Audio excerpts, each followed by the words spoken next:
Today, on the Vince Everett Ellison Show, we're going to finally deal with this Kamala Harris passing situation. Yeah, Donald Trump, he put the scab off that. And we're going to cover it all today, y'all, on the Vince Everett Ellison Show. All right, let's get this thing started.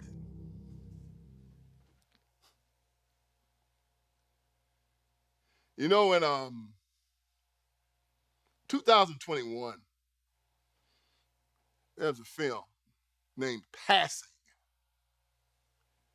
It was taken from a novel that was written in 1929 by a lady by the name of Nella Larson. This movie talks about 1920s life in New York City and how this light-skinned black woman walked around passing as white and the repercussions behind that. But before that movie, there were other movies. There's a movie in 1957 called Band of Angels with Clark Gable and Yvonne DiCarlo. This was a pre-Civil War movie about a black slave who thought she was white. You know, her father died and come to find out that she came from the slave master's mistress, and then her stepmother sold her, and Clark Gable bought her, and she thought she was white, and other slaves on plantation knew that she wasn't, and all the dynamics behind that. Sidney Poitier played a black slave that couldn't stand her because she was passing. There was another one that I think a lot of us are familiar with called Imitation of Life, done in 1959. It was Lana Turner. And this little black girl there that knew she was black, but she was passing as white and hated her blackness. I said all that to say this. This is nothing new in the black community.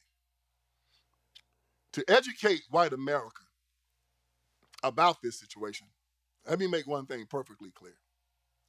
There's only one unpardonable sin in the black community. You can sell dope. You can commit murder. You can kill your mama in front of 100,000 folks and might find a way to get some type of absolution for it. But the one thing that you cannot get any absolution for in the black community whatsoever is passing. Man, that is the unforgivable sin. I think the only thing worse than passing in the black community is child molestation. Might be equal to it. Raping a baby. And they just might be equal. Donald Trump somehow or another knew that. That shows you Donald Trump been hanging out with black people for a long time. Because a lot of white folks don't know this. This is like around the kitchen table talk when ain't nobody else around but us. So when Trump stood up at that black journalists conference and questioned Kamala Harris passing, a lot of people tried to say, oh, he shouldn't have done that. Trump done screwed up. He need to stay on script. No. Stroke of genius. For this whole weekend, everything on black social media was about Kamala Harris not being black. And that's a hard thing to do when you're running as the first black woman for president. 60% of black folks say they're going to vote for her because she's black. Now, let me tell you how the street fighter Donald Trump is, okay? Every good fighter know. Every good football team know. Every good basketball team know that when you go into battle, you're going to take away your opponent's main strength. If it is the left hook, you slide to your left to keep away from his left. You don't go into his left hook. Mike Tyson knocked out a lot of jokers that never understood that very concept. If your quarterback is your number one asset on the team, you blitz him every play. You don't let him stand back there like Tom Brady and just tear you up. If you're playing the Bulls back in the 80s and 90s, you got to put 3 guys on Jordan. Can't let him beat you. What's Kamala Harris's claim to fame, y'all? I'm the first black woman to get the Democratic Party nomination. And black folks said, yeah. And then Donald Trump comes up and says, Well, she was Indian up until 3 years ago, and everybody said, what?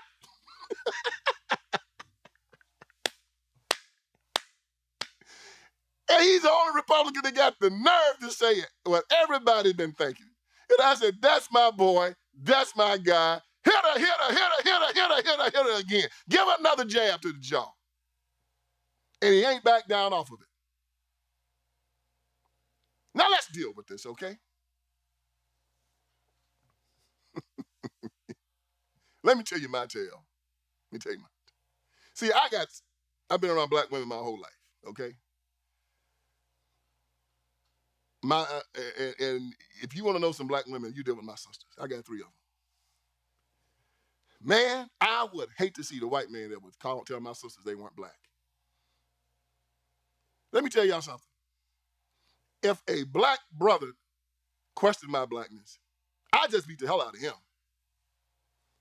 If a white man questioned my blackness, that'd be the last mistake he ever made. The last one. He'd never make another mistake again. I think you get my meaning. Donald Trump questions Kamala Harris' blackness in front of the whole world.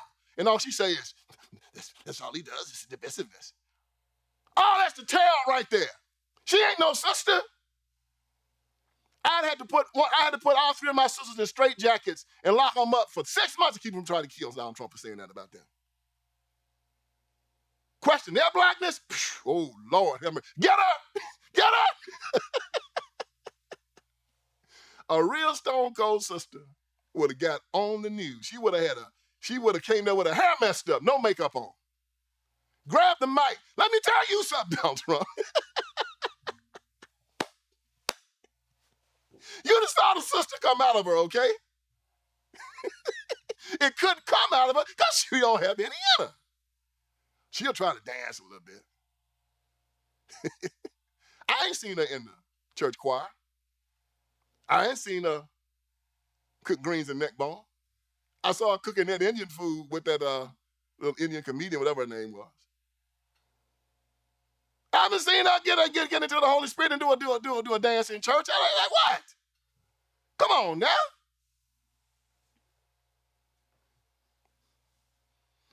So Kamala's mama is Indian.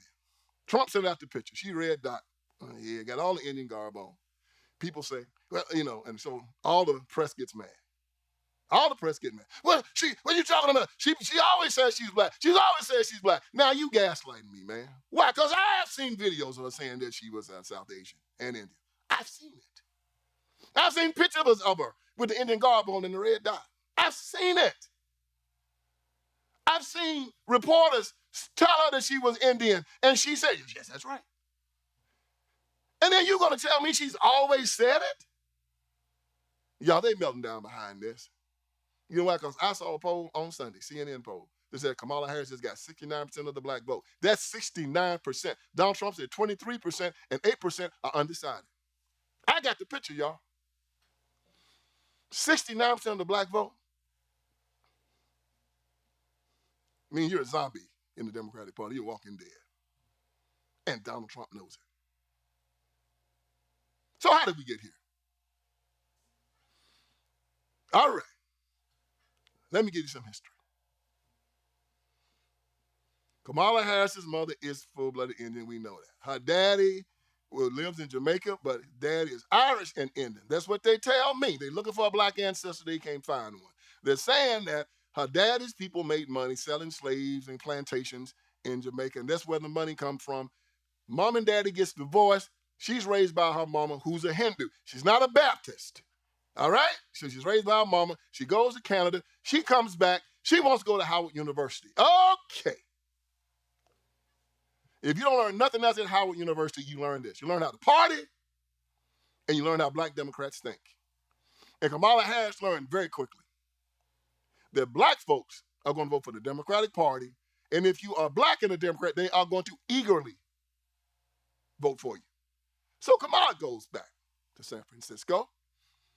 Y'all ain't no black folks in San Francisco to be concerned about. But Willie Brown running stuff. Willie Brown, black man. Willie Brown running things in San Francisco. Willie's 60, she 29.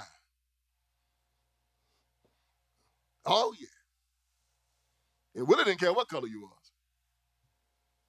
Kamala came on to Willie. Willie said, hey, that's all right. Let's go ahead. Let's do that. She said, well, you know, Willie, I'm a lawyer. Willie said, oh, yeah? What can I do for you, baby? She used her connection with Willie Brown to get connected into San Francisco politics. Now, Kamala's smart, okay? She understands black folks don't have any money. They vote, but they don't have any money. But in San Francisco, that wasn't an issue. They're going to vote Democrat regardless. The Howard University lesson, they're going to vote Democrat regardless. So she don't have to do anything about that, but she needs money. So she goes on the Indian side and raises money from the Indian community. And this is not a knock on the Indian community. I mean, they've done very well. God bless them. I wish black people would take lessons from the Indian community. Yeah, they own hotels, they own convenience stores, they own businesses. Oh yeah, they've done very well, and they gave money to our campaign based on the fact that she was Indian. Kamala starts winning races in California, so she wins in San Francisco. So now Kamala wants to go statewide in California. She runs against this lady by the name of Sanchez. Both of them are Democrats. Kamala knows she got the black. Whoever wins is going to get, the black vote. She's going to win. She has to win the primary. She has to win the primary. So she needs money. So she goes Indian again, and then she marries Doug Emhoff. Now listen, she didn't marry Doug for his looks, okay? No one has a problem with interracial marriages. Kamala can marry anybody she wants to. But she didn't marry Doug for his money, all right? I mean, she didn't marry Doug. She didn't marry Doug for his looks. She didn't take his name. She didn't give him any children. Why is she with Doug? Well, the Jewish community in America has done very well also. And Doug had money also. Ain't knocking that. Good for you, Doug. I'm sure Doug being rich had nothing to do with Kamala Harris marrying him, though. Nothing at all. I mean, the guy looked like Elvis, right? He Brad Pitt, that's why she married him, because he's a good-looking guy, okay? So now Kamala got the Indian money, and Kamala got the Jewish community's money, and she got enough money to become senator from the state of California. And that's why she's jumping on TV all the time talking about she was Asian, South Asian, and Indian, the first Indian senator from the state of California or ever in the Senate. So she's proud of that because they're the ones that gave her the money. Go, Kamala, go, go, go, go, go. Well, then Kamala gets into the Senate. And then Kamala decides she wants to run for president. All right. Kamala might be no good, but she can count. There's about 4.9 million Indian people in America. There's over 40 million black people in America. She's in a primary. So Kamala got to get the black vote. And that's what Donald Trump's talking about. So all of a sudden, Kamala Harris walks into a phone booth and she changes from Red Dot Indian Kamala to Sister Girl Kamala and say, everybody, I'm black and I need your vote. She's got the Indian money. She's got Jewish money. Now she needs the black vote. And now she's turned black. Man, I tell you what. And she understands this right here from Howard University. The only people in the world that are ignorant and stupid and thirsty enough to fall for that trick, black Democrats.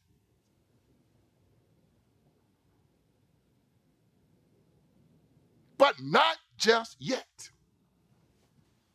She runs, and she's such a terrible candidate. Everybody saw her, tell everybody she's smoking blunts and locking black men up. Tulsi Gabbard tore her up. She just got exposed as the hypocrite that she was, and she dropped out before the first election, the first contest, which was in Iowa. Oh, but Kamala had a plan. I told you about this last week. Kamala found a bunch of ignorant black men and convinced them she was black. Told them to write Joe Biden a letter. Ben Crump, Akon, P. Diddy, a bunch of ignorant thug rappers, and a bunch of greasy preachers sent Joe Biden a letter telling Joe Biden that if he didn't pick Kamala Harris or a black woman as his running mate, they were going to deep six and destroy his campaign. And this is when it gets interesting. Kamala told Joe, well, Joe, you know, I'm black. And Joe had dementia. He didn't know any better. And plus, you know, I worked in the penitentiary, okay? I consider myself kind of a tough guy. I don't take no mess off nobody. But if 100 thugs and rappers sent me a letter telling me they was going to do something to me, if I didn't do something, I'd have to give I'd have to give some serious thought too. Scared Joe Biden. Damn. If you want to scare yourself, a southern white man, you let 100 thugs tell him they're going to do him some damage. So Joe Biden capitulated. And that's how Kamala got on the ticket. So for the last 3 years now, she's been trying to ride that train, trying to play black, see? Because she knows she got to have the black vote to win. But she's been quiet about it for the last 3.5 years. She's been aggravating folks and doing stupid stuff and laughing and giggling and running all over the place. Now, all of a sudden, when Joe Biden slide out, because it's dementia, she's going to try to play black again. Hey, everybody, I'm black. I haven't seen Kamala Harris in church. I haven't seen Kamala Harris cooking no greens. I ain't seen her cooking no chicken. The first thing I saw Kamala Harris to prove that she was black, I turned on the TV. I'm minding my own business. I turned on the TV, she in Atlanta, Georgia. And the first person I see on stage is Megan Thee Stallion. Shaking her behind. I said, what the hell is this? It's hard to recognize because she had a little bit of clothes on. Oh, she was shaking. Black folks and white folks in the audience said, what the hell is going on here? Megan just shaking, twerking.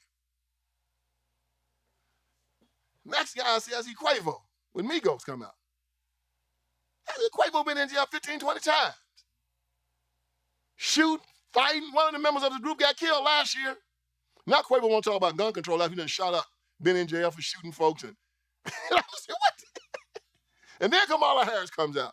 I said to myself, this is the equivalent of Donald Trump trying to get the black vote with watermelon and fried chicken. Why don't you just bring a bale of cotton up on the stage with you and bring some chicken on the stage and a big old watermelon with you? That's what she think of us. Of all the people she could have invited. You know, Stevie Wonder, Tasha Cobb Leonard, Donnie McClurkin.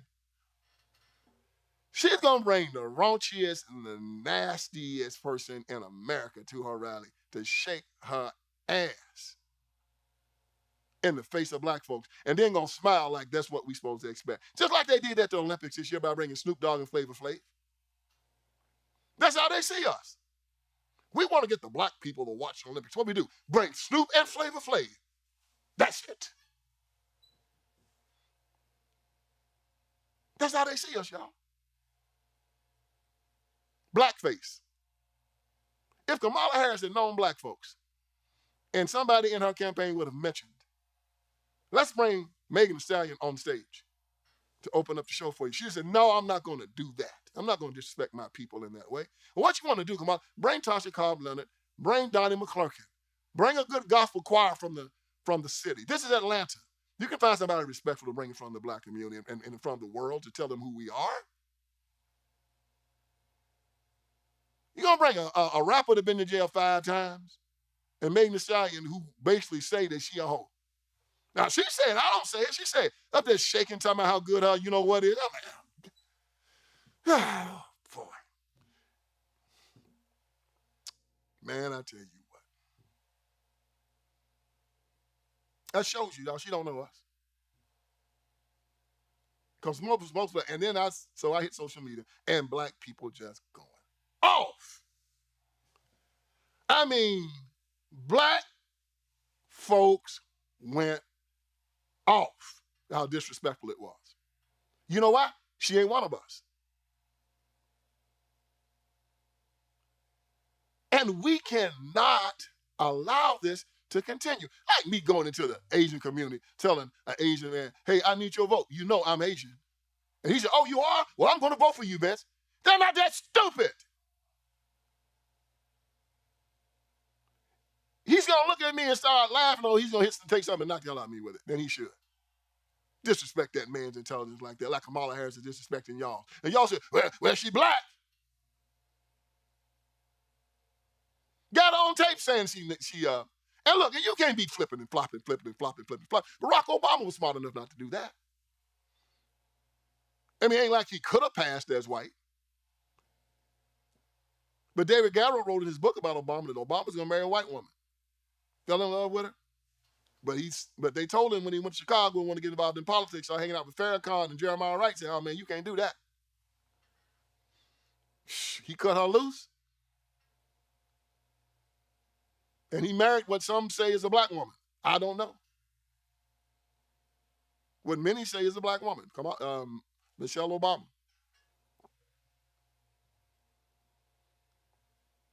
Think about it. If you found yourself a tape of Barack Obama being in front of white folks, talking about he white. Or think about if a black Republican like Tim Scott got in front of white folks, started saying he's white. He's the white senator from South Carolina. How he would be assassinated. Oh, but they let Kamala Harris get away with it. So Kamala Harris been saying that she's Indian, which on her birth certificate, they say her mama is Caucasian, which means Kamala Harris has been saying that she's white. Then she married a white man. And then when she run for president, she gonna come tell black folks she's black. And y'all ain't enough to believe it. Y'all better not never come up to me and tell me no mess like that. You hear me? Don't say it to Vince Ellison. Don't say it. Just be quiet about it. Just be quiet about it. Don't insult my intelligence like that. Why is this important? A person that'll lie about that will lie about anything. A person that can't tell you the truth about who they are can't be trusted to do anything. You're going to lie about your existence, who you are. I'm biracial. No, you're not. Not in the black community, you're not. Bro, you're going to have to take a side. Most white folks the same way. They don't care what side you take, just take it. I don't care what side you take, just take it. Just take it.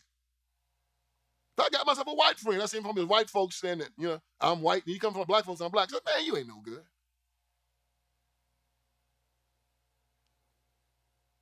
I mean, I got light-skinned black folks in my family. I got some black folks that can almost go for white.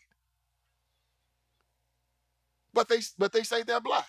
They let everybody know it. Why? The black culture. They've been around it. They go to black churches. They cook black food. They talk the black language. After you talk to them for 10 seconds, you know where they are. Kamala ain't us. Kamala is not us. She knows it. But y'all, this isn't strange. I remember watching Outlaw Josie Wells. One of my favorite questions. It's great. It's a Civil War epic Western. And Josie Wells Josie Wells is a Southern Confederate. He's trying to get away from the Union Army. They got a bounty on him. So Josie Wells is being chased, and he gets to this river, and there's a ferry that can take you and your horses across. This old ferry guy just wanted to get business. He didn't care who he got it with, but he knew that there was Union and there was Confederates around, and whoever came across, he wanted their business. So if he saw the guy was a Confederate, he started singing Dixie. Oh, I wish I was. And he saw a guy with the Union Army, he started singing the Battle on the Republic. Glory, glory, hallelujah. That's Kamala Harris. She gonna look at the crowd she's in front of, and based on the crowd, she gonna sing the song inside acting. She around black folks, oh, she trying to dance. Jigging and jaking and and y'all buy it. Man, y'all ought to be ashamed of yourself. To be that thirsty, to be that disrespectful of your own heritage, let somebody do that. That's why you're pitied, not respected anywhere in the world. You're pitied. Other people have heritages and things. But y'all thinking that Kamala Harris is the first person of color that'll be vice president, don't you? Nah. Let me give y'all a little bit of history. You ever heard of Charles Curtis? Of course you haven't. You know why? Because Charles Curtis was an Indian, and he was the vice president of the United States of America. But guess why you never heard of Charles Curtis? Because Charles Curtis was a Republican. Yeah, he was the vice president of the United States of America, between 1929 and 1933. The president at that time was Herbert Hoover. And Charles Curtis never denied his heritage. Americans knew Charles Curtis was an Indian from the Kaw Nation. Matter of fact, Charles Curtis didn't just start there. Charles Curtis was the speaker, he was the Senate Majority Leader from 1929, from 1924 to 1929. Look him up. Native American, Indian, Charles Curtis. Never denied it. Stayed on the reservation. Everybody knew he was an Indian. Everybody. Wasn't a secret. Became vice president of the United States of America, and if Herbert Hoover had died, he'd have been president. And if the Depression would not have happened, and Hoover would have done his 2 terms, he would have been president of the United States of America. But the Depression caused Herbert Hoover the presidency, and Charles Curtis went ahead and he retired after they lost the election. Charles Curtis didn't have to slip and slide and lie. Could have passed for a white man, never did. No, man, I'm called Indian. And everybody respected him for it.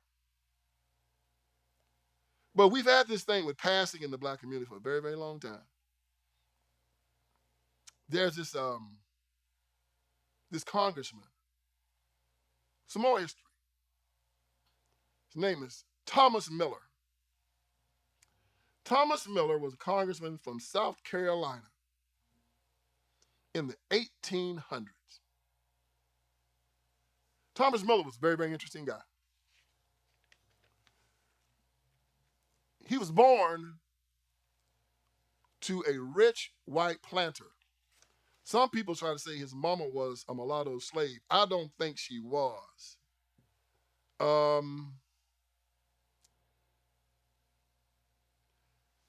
I think that if she had been a slave, they just would have sold him on the auction block like they do.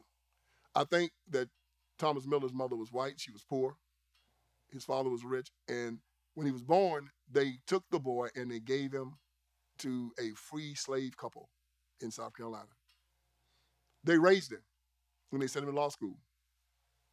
Miller came back to South Carolina and ran for the state house, won it. This is after the Civil War. And then he won a seat in the Congress. Yes, Thomas Miller was a congressman. And he was as white as a sheet. And this was in I think it was 1879, I think it was.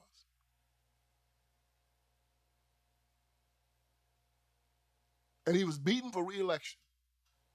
But Thomas Miller said, I'm going to read you what he wrote on his epitaph. He knew he was a white man because I think his epitaph on his tombstone says it. He says, I served God and all people, loving the white man not less, but the Negro needed me most. The man set up SC State University. Yeah. Look up Thomas Miller. He was a white man that passed as black to win in a majority black district. And there you go. It's nothing strange, y'all. Kamala Harris is trying to do it now. It's a shame that you people are allowing this to happen. Do y'all remember this girl by the name of Rachel Dolezal? Yeah, Rachel was a white girl that tried to appropriate black culture. She started darkening her skin and kinking her hair, joined the NAACP. Yeah, she started telling lies about getting hate mail and Ku Klux Klan messing with her and leaving packages on her and all this kind of stuff. And then people started researching her and come to find out that Miss Dolezal was lying. She carried on this farce from like 2009 to about 2015. But this is your Democrat Party today.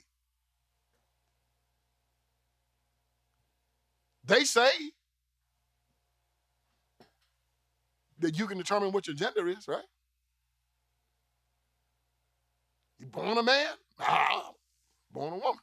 You determine it yourself. Why can't you do it with your race? Well, race is different. How? It's DNA just like your sex. To you ignorant, stupid people on the left, This is the society that you're setting up.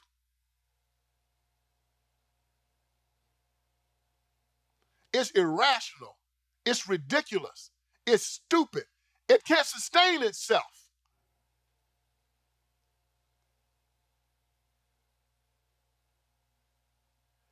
Nobody on the left is held responsible for anything because everything is rational. And when you have a system and a society like that, you can't tell people something is right or wrong. Why? Because ought does not exist. In a system where everything is based upon how you feel.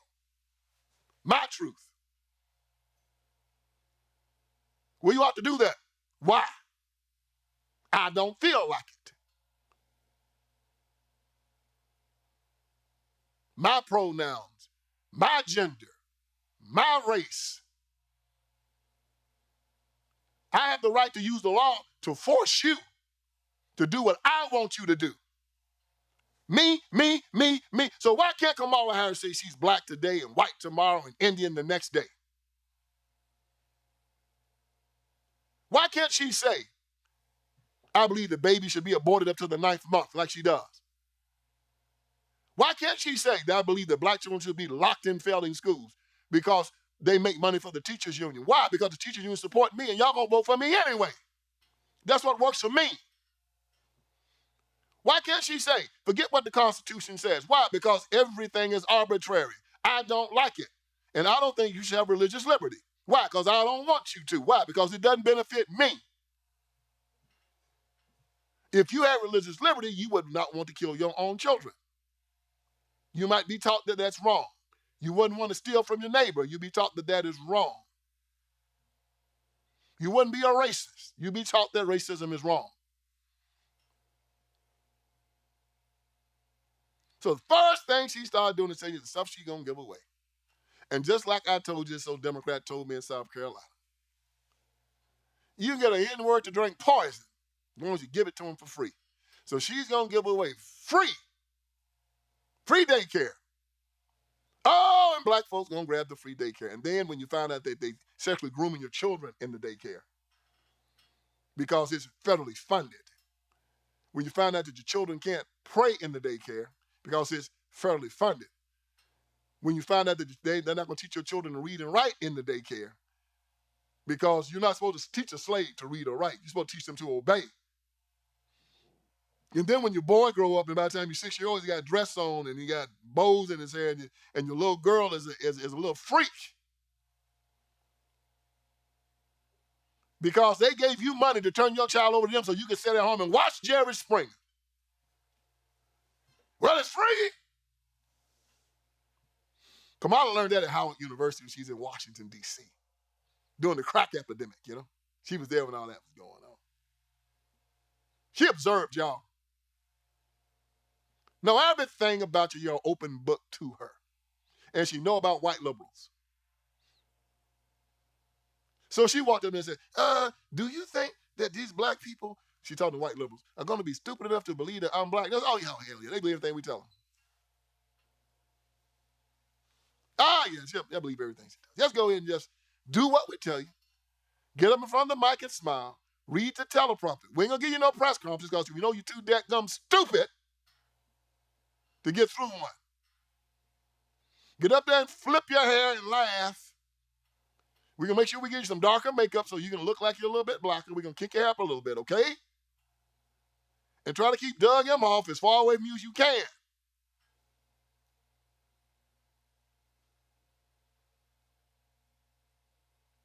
Oh, but there are some black people waking up.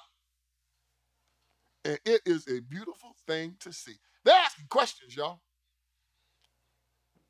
And the brothers ask some questions, but they ain't the ones going off. It's the sisters going off. I mean, these sisters are going off on Kamala. And it's a beautiful thing to see. You know, man, disowning your people is really messed up. A lot of black people were given that option. Adam Clayton Powell was given that option. Wouldn't take it. Al Ross in Brownsville, Tennessee, who gave my dad his first job out of the cotton field. Very light-skinned black man, could have passed for white. Wouldn't do it.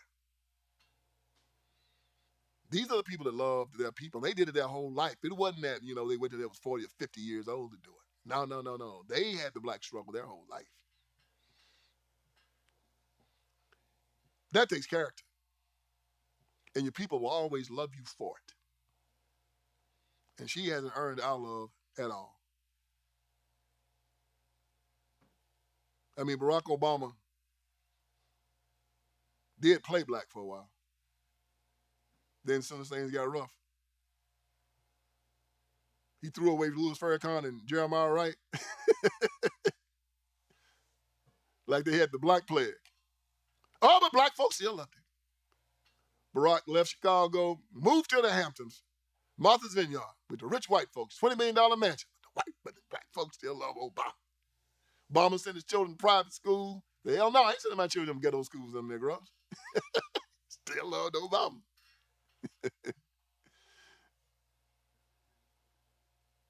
Kamala knows that she can disrespect you in the same way. Why? Because history shows that they can do it to you and you'll take it. What did Nancy Pelosi say? She held a glass of water and said that black people will vote for a D. Will vote for this glass of water if I put a D on it. That's how they disrespect you. And Kamala is about as stupid as that glass of water, so we're going to see if that's really, really, really, really true. In our Bible, you talk about having character when it comes down to your culture and your race and not be ashamed of it. There's a great example of it. The book of Exodus with Moses. Y'all know the story. The Hebrews were getting getting too numerous after being over there in Egypt for 400 years. Pharaoh put out a decree and told the midwives, if you see a girl child, let them live. If you see a boy child, throw them in the Nile. Kill it! Moses' mother, tried to keep him alive and sent him down the river in a little basket she had made. And Pharaoh's daughter found him, and took him in as her own. In the movie, they try to make it seem like that Moses didn't know that he was Hebrew. And they had kept him from him. And then he found out by mistake. And that's when he went and joined his people. It's not what the Bible says. The Bible gives no evidence of that. The Bible says that Moses saw an Egyptian beating one of his Hebrew brothers, and he killed him, buried him in the sand. And then when the guy told him he saw him do it, Moses took out. And then he came back 40 years later. And y'all know the rest of the story. Told Pharaoh to let his people go. His people respected it because he never denied them. He never said he was Egyptian. Even living in Pharaoh's house, he said, I'm a Hebrew. And when he walked back and he came amongst his people, he had the credibility to lead them out of captivity. Never denied it. No in the Bible where he ever did.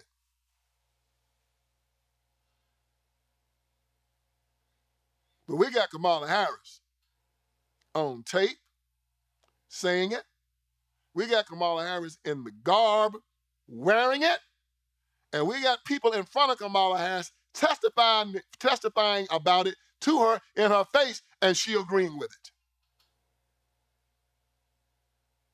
And then when Donald Trump brings it up, everybody wants to jump on Donald Trump. Now, Donald Trump is trying to give y'all a heads up about who y'all are dealing with. I have told you before, the Democratic Party is the evilest institution in the history of the world. It is controlled by a cabal of perverts, liars, psychopaths, and anti-Christian bigots. I ain't never heard Kamala Harris mention the name of Jesus Christ. Never heard her talk about her being saved. Never heard her talking about making sure that people had the freedom of religion so they could go to church and worship their God in the way that they see fit of the day that Jesus Christ saved her. What is she ashamed of? I'm not ashamed of the gospel of Jesus Christ. If you be ashamed upon me before man, I'll be ashamed upon you. I'll be ashamed of you before my Father which is in heaven.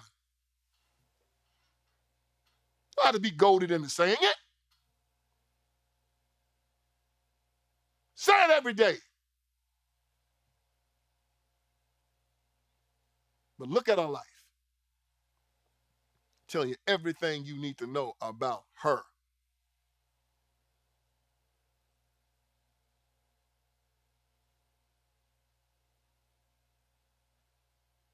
So like Moses, we're going to tell the truth here.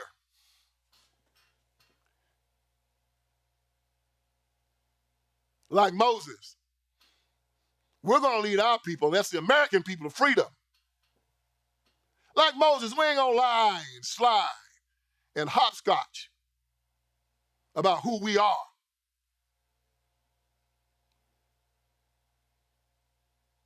I love everybody.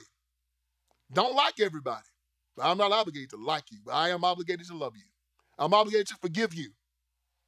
I'm obligated to assist you in your time of need. Black, white, Jew, Gentile, Protestant, Catholic, I don't care. My job is to love you.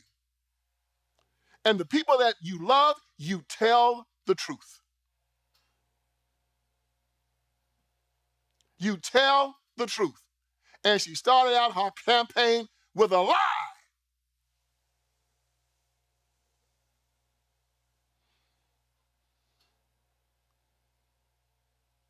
And there is a penalty for lying to the strong. Oh, you can lie to a weak person, to a punk, and they'll just grin it off. But y'all keep on grinning. I'm getting ready to throw me some haymakers. With that, why don't you go to my website, thispeakstruth.com. There you're going to find my wares. People, I've been writing about this, trying to tell y'all about it for a long time. Written these books, did documentaries. When you go to hell for me tells you about these people, how terrible that they are. You can't trust them. It's amazing every time I come here, it's some more crap they've done. And I hope you understand that watching these people and voting for these people and sustaining these people will send your soul to hell. Then we got the Iron Triangle. First book I wrote about this. All these books are #1 bestsellers. Iron Triangle tells you about Kamala Harris, tells you about the NAACP, tells you about all of these black politicians who support her. Don't fall for it. When you see all these jokers get together, these greasy preachers, these thug rappers, these no good, slimy politicians, you know, you're getting ready to get conned. Yeah, that's 25 lies. Well, 25 lies is a handbook that tells you all about them. Tells you 25 of their worst lies, but I could write 25 million lies on these people. Kamala Harris has been lying ever since she was in knee breeches. She's still lying right now. How you know Kamala Harris is lying? When her lips are moving. Don't believe nothing that woman say. Unless I think when she says she's lying, she'll be telling the truth. And then there's Crime Inc. The Democratic Party is a crime family. Oh, if you don't believe that, you must have been asleep for the last 2-3 weeks. Tried to kill Donald Trump, did a coup on Joe Biden, and now put a white woman up running for president and won't tell everybody that she's black. I have seen some messed up stuff in my time. I have seen some ignorant mess in my life. It is nothing worse in the world than seeing ignorance in action. And I'm seeing it on full display right now. I mean, have you ever thought that you would see a time in the history of the world where they would bring a white woman up in front of a camera and tell everybody that she's black, and black folks say, yeah, that's right. It's on her birth certificate that her mama Caucasian. It's on a birth certificate. It ain't say her daddy was black or African, that he's Jamaican, which means he ain't black. Because if he was black, they say he black. On my daughter's birth certificate, I'm black, y'all.